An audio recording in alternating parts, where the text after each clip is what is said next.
In both Hebrew and English, we have different kinds of pronouns for the same person. I and me, for example, both refer to the person speaking. Me is what we call an object pronoun. It is the object of a verb or a preposition, as in, they are looking for me. Me is the person they are looking for. It is the object. Hello, my name is Matthew, and this is Learn the Lingo. Welcome to the 11th episode of Reading the Hebrew Bible. Today, we're going to learn how these object pronouns work in Hebrew. Unlike in English, where these are separate words, these pronouns will be suffixes on prepositions or verbs in Hebrew. We've already seen a lot of them in our series. For example, et bito iten lo. His daughter he shall give to him. To is the preposition le, and on it we have the suffix o, which is its object. O is the object him, or sometimes a masculine it. Lo, to him. Every subject pronoun in Hebrew has a corresponding object suffix. For ani, I, will have the suffix e, me. Both have that e sound. Remember that so you can keep a connection between them. Goliath says, Tenu li ish, give to me a man. In English, we don't use the preposition to. We just say, give me a man. But Hebrew does use its preposition le. Biblical Hebrew tends to use more prepositions than English does. Li is le plus e, to me, li. Goliath also tells the Israelites that if their man fails to defeat him, you will become servants lanu. That nu suffix on the preposition le means us. You will become servants lanu, to us or of us. The nu suffix is similar to anachnu, the subject pronoun we. Goliath's monologue we're looking at here begins with Vayomer lahem. Vayomer is a very, very common verb, and he said. And lahem is la with the suffix hem, which means them. Very similar to the subject pronoun they, hem or hema. Vayomer lahem, and he said to them. Another thing he tells them is Beru lachem ish. This is a similar phrase to Tenu li ish, give me a man. The meaning of the command beru is uncertain here, but based on the context, most versions choose to translate it as choose. The chem suffix on le is the object suffix that corresponds to the subject pronoun atem, you masculine plural. Lachem can mean to you, but it can also be for you, which makes more sense in this context. Beru lachem ish, choose for yourselves a man. The object suffix that matches with aten, you feminine plural, is chen. Atem goes with chem, and aten goes with chen. Similar sounds. The same is the case with ata, you masculine singular, whose object suffix is cha, ending with an a sound, as well as at, you feminine singular, whose object suffix is ch, which ends with a consonant sound. When God's angel appears to Gideon, he says, Shalom lecha. Shalom is peace. Shalom lecha, peace to you, speaking to a man. In the book of Ruth, Naomi tells Ruth, he, that's Boaz, will tell you what to do. He will tell you is, hu yagid lach. We know hu, that's the subject pronoun he, used for the person doing the action. The action is yagid, will tell. This verb yagid uses the preposition la, even though the English tell does not use one. Again, Hebrew uses prepositions more than English does. On this la is the ch suffix. With the suffixes that begin with a consonant sound, a vowel is often added in between the suffix and the word it attaches to. Here, an a vowel. L, a, ch. Lach, to you, speaking to a woman. Hu yagid lach, he will tell you. So those are the second person object suffixes, the ones that mean you. Cha, ch, chem, and chen. A different form for each gender and number. Remember that the feminine plural form chen is very rare, because a feminine plural group must be entirely made up of women or feminine things.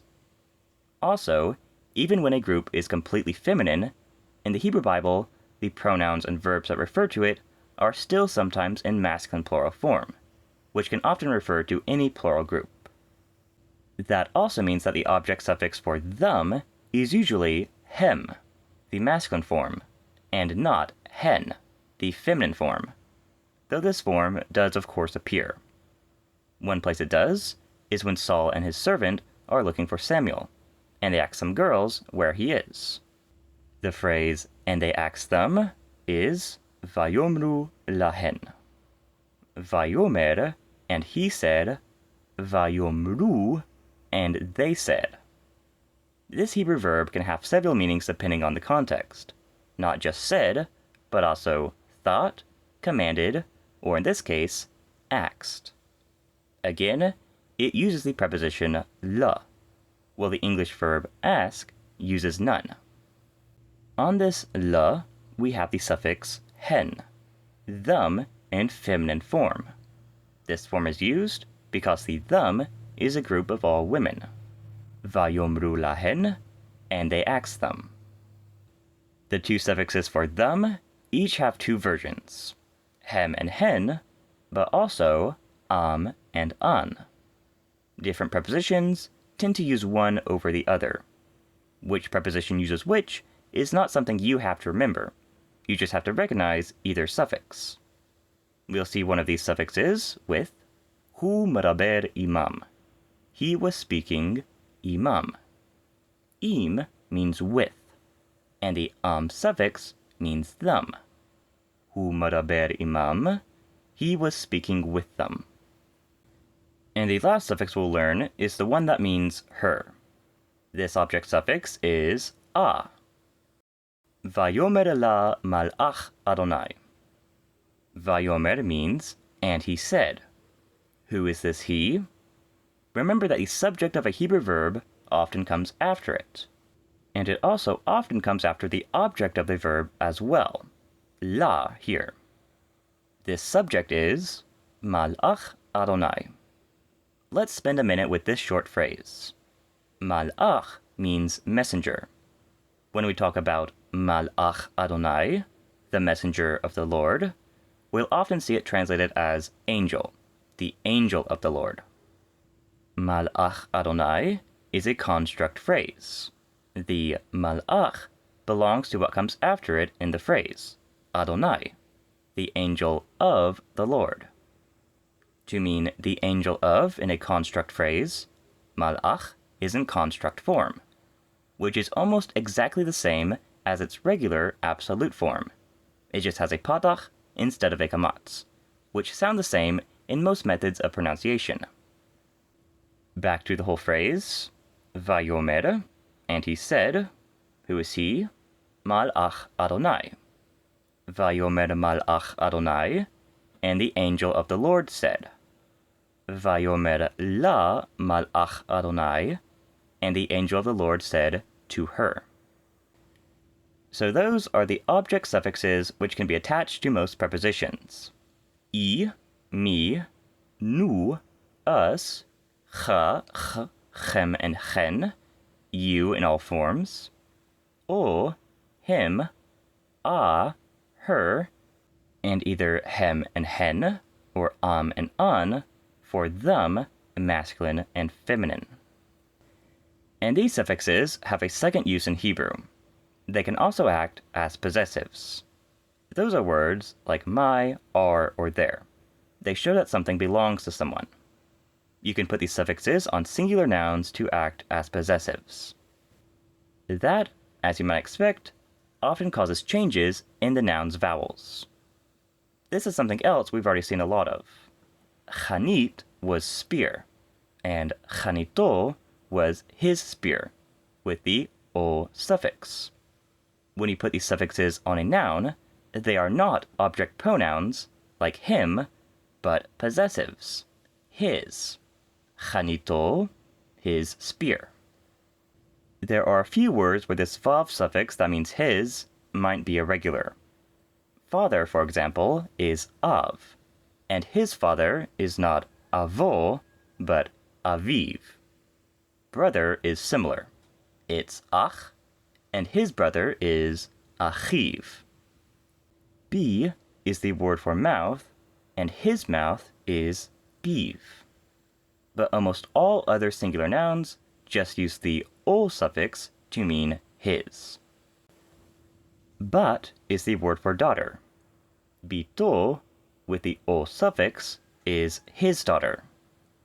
The vowel in bat changes from a to e when the suffix o is added.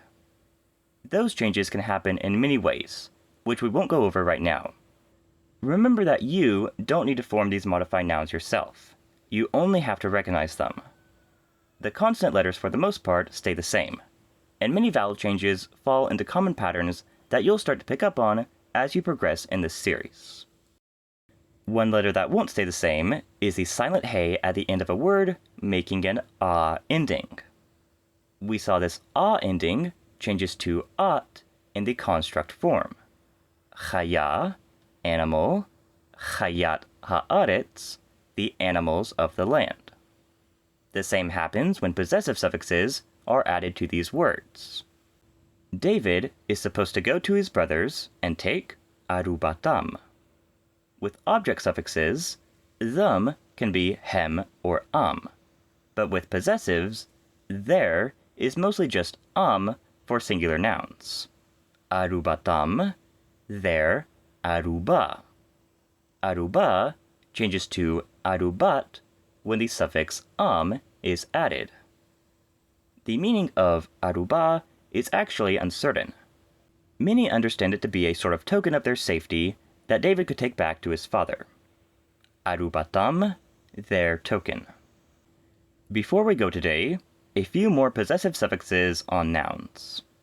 Ruth tells Naomi, amech, ami.